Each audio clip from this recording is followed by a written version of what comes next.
Scotty, creator of the Absolutely Understand Guitar Video Home Study Program. Check us out on the web at www.absolutelyunderstandguitar.com.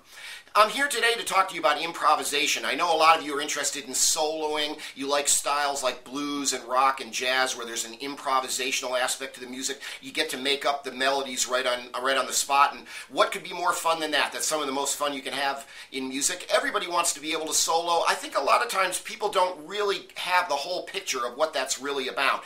There's a lot of different approaches you can take to soloing. There's a lot of what I call lick barfing, where people actually just kind of reproduce riffs that they've heard other places. I mean, how many times have you heard something like this? You know, and people just tend to recycle these riffs all the time. But there's a deeper level of soloing where you really get to make up the music yourself. And I think that's the most fun place to be. And I want to tell you a little bit about that. That requires a little deeper knowledge of music, and above all, the most important aspect in soloing, as really in all aspects of music, is what's called ear training. Now, many of you have heard about ear training. You have an idea what it's about, but what is it really? Well, ear training is a process that you go through where you learn to memorize the various patterns, the notes, the scales, and everything in music so that you can recognize them when you hear them, either in the music around you, which is really how you figure out songs by ear, or maybe more significantly when you begin to hear them inside of your own musical imagination. And all the greatest soloists are actually hearing the melodies inside their head and then simply figuring out where to put their fingers in order to reproduce that inside of their head. And that really is all about ear training. And ear training, any good ear training program involves an element of singing.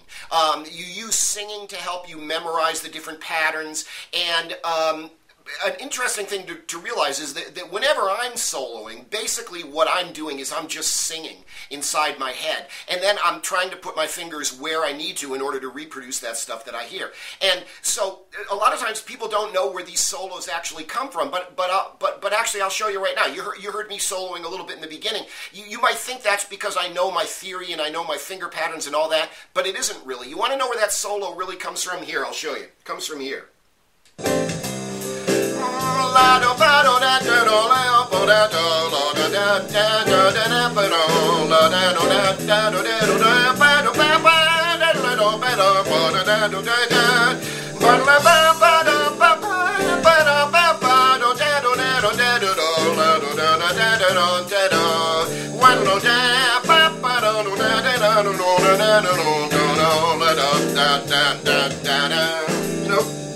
I'm really just singing inside my head, and I know my fretboard well enough to know where to put my fingers in order to actually reproduce those notes. So then I'm going like...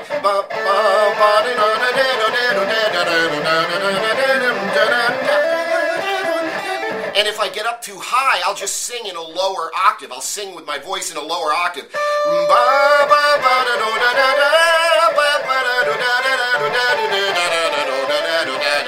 But see, I know what every note is going to sound like before I play it. And those of you out there, you're going, oh my God, I can't do that. And kind of the answer, that's the answer, like, why can't you solo better than you can? That's part of the reason. And I'll get private students in here and they want to learn how to improvise, and they go, I can't solo the way I want. And I go, sing me a solo.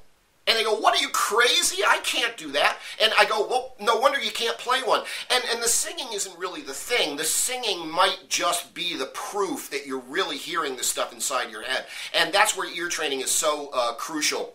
Now, you have to have a reasonable knowledge of music theory in order to be able to do this level of ear training. You've got to know about your intervals. You've got to understand that scales are actually, and chords for that matter, are actually made up of sequences of intervals. You have to know what those intervals sound like. And a lot of it is practice. In our next post, we're going to be showing you how to do some basic ear training yourself. But I just wanted to point out to you that that's really where soloing comes from. It comes from ear training. And of course, you've got to know your finger patterns, no doubt about that. But and yes, you've got to know your music theory in order to be able to do some ear training. But it really is the ear training that is everything. And then you can just put the whole thing together.